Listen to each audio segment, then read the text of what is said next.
Assalamualaikum warahmatullahi wabarakatuh. Perkenalkan, saya Nadia Andriani dengan NPM 08260052. Di sini saya akan mempresentasikan hasil member saya yang berjudul jalur metabolisme protein pada blok basic endocrine and metabolism.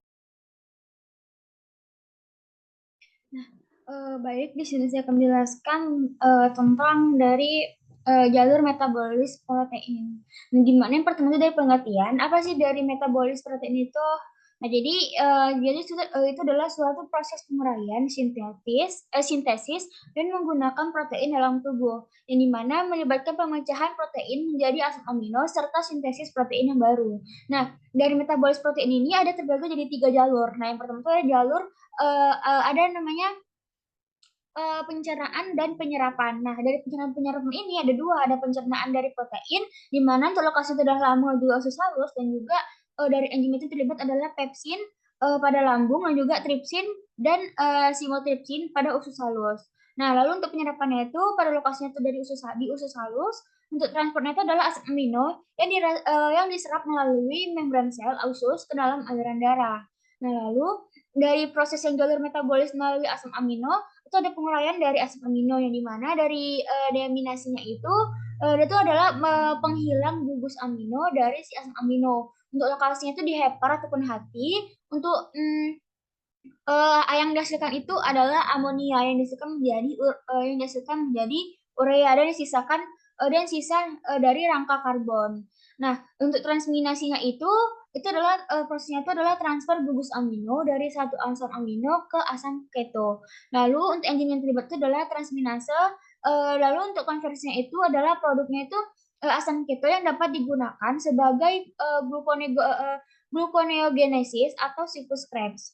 Nah, lalu dari yang sisa rangka karbon asam amino ini akan berubah menjadi si gluconeogenesis dan juga siklus Krebs. Nah, dari gluconeogenesis ini itu adalah suatu proses pembentukan glukosa dari rangka karbon. Lokasinya itu di hepar dan juga di ginjal. Lalu untuk siklus Krebsnya itu dia adalah proses rangka karbon yang juga menjadi CO2 dan ATP dalam siklus Krebs. Lokasinya itu di matris mitokondria. Nih, lalu yang ketiga tuh ada sintesis protein. Nah, dari sintesis protein ini itu ada transkripsi dan juga translasi. Nah, dari fase yang transkripsi ini itu adalah proses pengubahan informasi genetik dari DNA menjadi mRNA. Untuk lokasi itu di nukleus, dan enzim yang terlibat itu adalah RNA polimerase. Nah, dari proses translasi ini itu ada prosesnya itu yaitu penerjemahan dari mRNA ini menjadi si rantai pelipeptida di ribosom.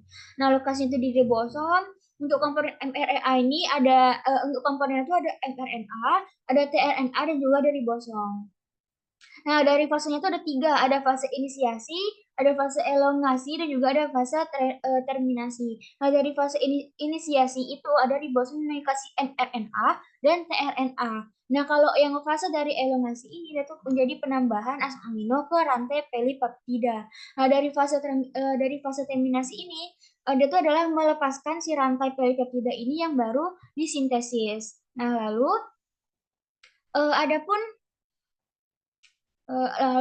produk produk sampingan yang juga dari ekskresi dari si jalur metabolis protein ini. Yang pertama itu ada dari urea dan juga kreatinin. Nah, urea ini itu adalah proses dari asam amino yang diubah menjadi si urea di hepar. Lalu untuk ekskresinya itu dikeluarkan melalui urin. Dari proses dari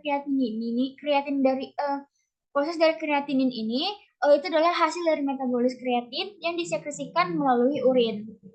Nah, adapun gangguan pada metabolisme protein ini, yang pertama ada penyakit genetik. Nah, itu contohnya seperti fenilketonuria atau PKU, dan juga alkaptonuria. Nah, dari kondisi klinisnya itu seperti hepatitis, gagal ginjal, itu mempengaruhi deaminasi dan ekskresi dari urea.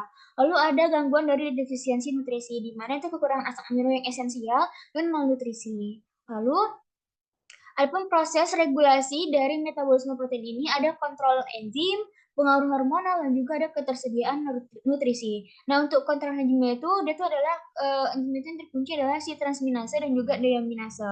Lalu pengaruh dari hormonal ini ada hormon ada 2 tuh, ada hormon yang anabolik dan juga ada hormon yang katabolik. Kalau yang hormon anabolik tuh seperti insulin, hormon hormon pertumbuhan atau, growth hormone yang dihasilkan oleh si, hipofisis. Lalu kalau yang, lalu ada hormon katabolik itu dari kortisol, itu ada dari kelenjar adrenal, lalu ada, regulasi dari ketersediaan nutrisi. Nah, dari asam aminonya itu, dia tuh keseimbangan asam amino dalam diet mempengaruhi sintesis dari protein tersebut. Nah, lalu kalau energinya itu, dia tuh ketersediaan energi yang mempengaruhi metabolisme dari protein tersebut. Nah, metabolisme asam amino ini, yang spesifik itu ada 2, ada yang esensial sama ada yang non esensial. Yang dari esensial ini, dia tuh adalah isi asam amino ini tidak dapat diproduksi oleh tubuh dan harus diproduksi yang harus diperoleh dari, diet.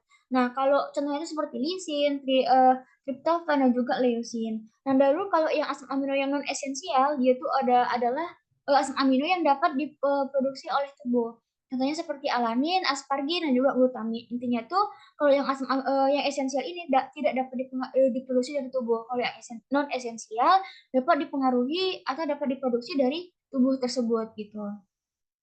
Nah, mungkin sekian dari presentasi saya tentang jalur metabolisme protein. Berikut referensi yang saya gunakan. Sekian presentasi yang sudah saya sampaikan. Jika ada salah mohon dimaafkan. Wassalamualaikum warahmatullahi wabarakatuh. Terima kasih.